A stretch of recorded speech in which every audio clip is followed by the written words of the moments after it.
and welcome back to another true crime video. And this week I am talking about a family murder that shocked America, and that is the Chris Watts case. So if you want to hear more about the case, maybe you already know a lot, maybe you know nothing at all and this is brand new. Either way, I suggest you stick around, it's a good time. You might learn a thing or two, we don't know. So we are located in Frederick, Colorado, USA. And this story revolves around a family, the Watts family, which included Shanann Watts, who was 34, Bella Watts, who was 4, Celeste Watts, who went by Cece, who was 3, and Christopher Lee Watts, who was 33. Chris and Shanann were a seemingly normal couple living in suburban Colorado. They'd been married since 2012 and had 2 young daughters. Shanann was very active on social media, where she very regularly posted about her perfect family. But that's not all she did. She didn't just do social media, she also worked for a wellness company called Thrive. Now, like I said, they seemed like a very normal couple. Shanann was putting online that they were this perfect family, but things behind the scenes were unraveling. Their marriage was strained. I'm just gonna say it as it is. It was strained. It wasn't doing great. Chris was actually having an affair with a co-worker of his called Nicole Kessinger. And let's just say Shanann had her suspicions. And while all this was going on, while Chris was having an affair, Shanann was pregnant with their 3rd child. That was a boy that they were planning on calling Nico.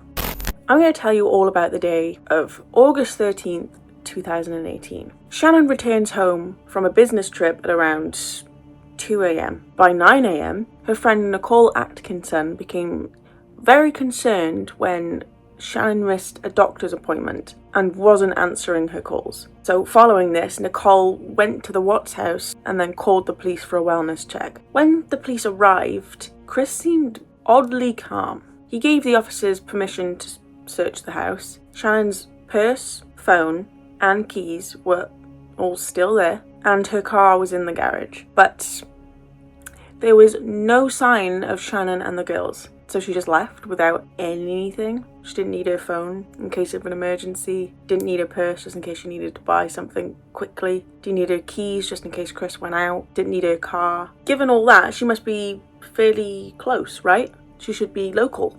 Chris then did media interviews, pleading for their return. But something was off. His body language was closed, almost robotic, not very humanly at all. Not how somebody in that situation would react. Like if all of their family members had just disappeared. Like he wasn't acting in that way. It was very just like, please come home. He never once mentioned that Shanann was pregnant, which that's also something you would do as well, because that makes it even more serious that she's a pregnant woman and she's missing. All of this just made the community very suspicious of Chris.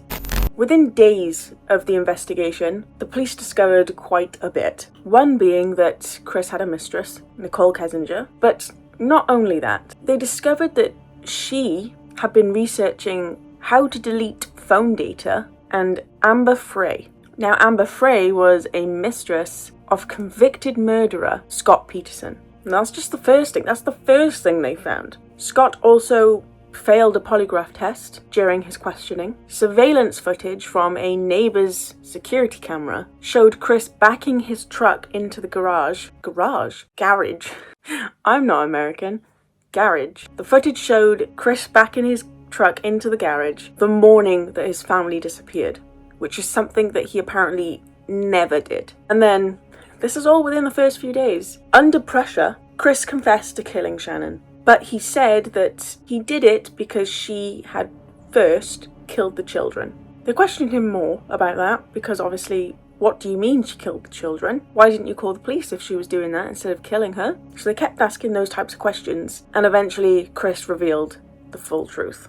Apparently, that morning, so between the hours of 2 and 9, Chris and Shanann had a big argument about separating. Apparently it was so big that it had to end with Chris strangling Shanann in their bedroom. And because it was, early hours of the morning, their 2 young girls, like I said, they're 3 and 4 years old, were in the house when it happened.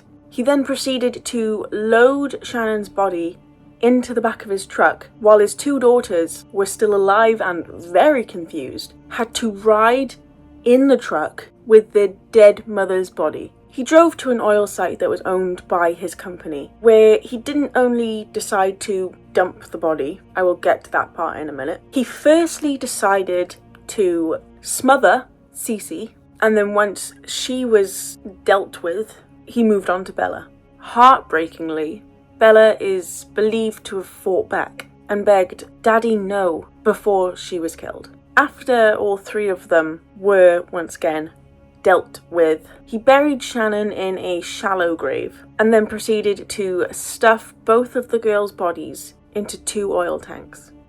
They took a closer look at his psychological profile, and with that they found that he showed signs of narcissism, detachment, and emotional shallowness. He was obsessed with his new woman, just the new life that he got to have with her, and then felt that his family were getting in his way.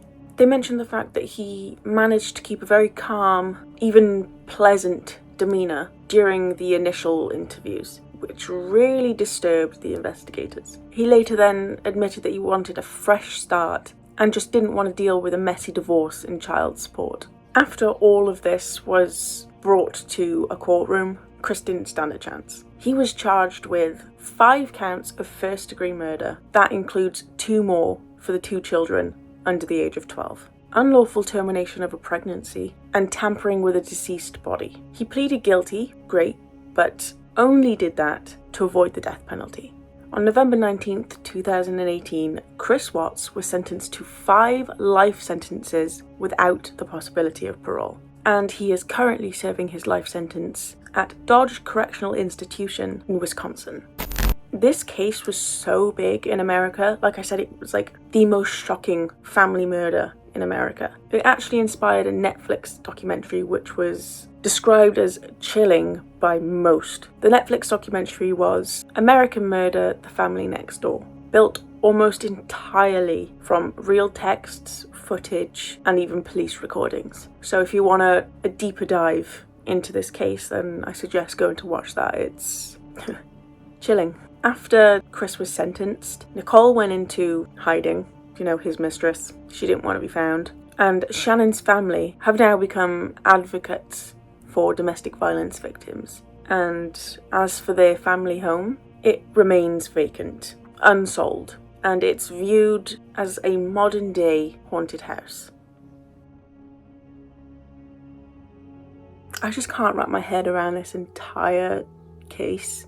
Like I said, if you want a deeper dive into the case, I know I've done this very short. I didn't want to bore you, so I've just told you the facts. If you want more of like an insight as to their family life, their friends and all that stuff, go and have a look at the documentary. I highly recommend it. But I can see why this case was so shocking and how it horrified the world, because it was just the sheer betrayal. A father killing his own children and his pregnant wife, all because he wanted a new relationship and didn't have to want to deal with separating from his wife, going through a divorce, and putting up with child support, doing the bare minimum for his kids. He didn't want to have to do that, so he thought, I'll just get rid of him.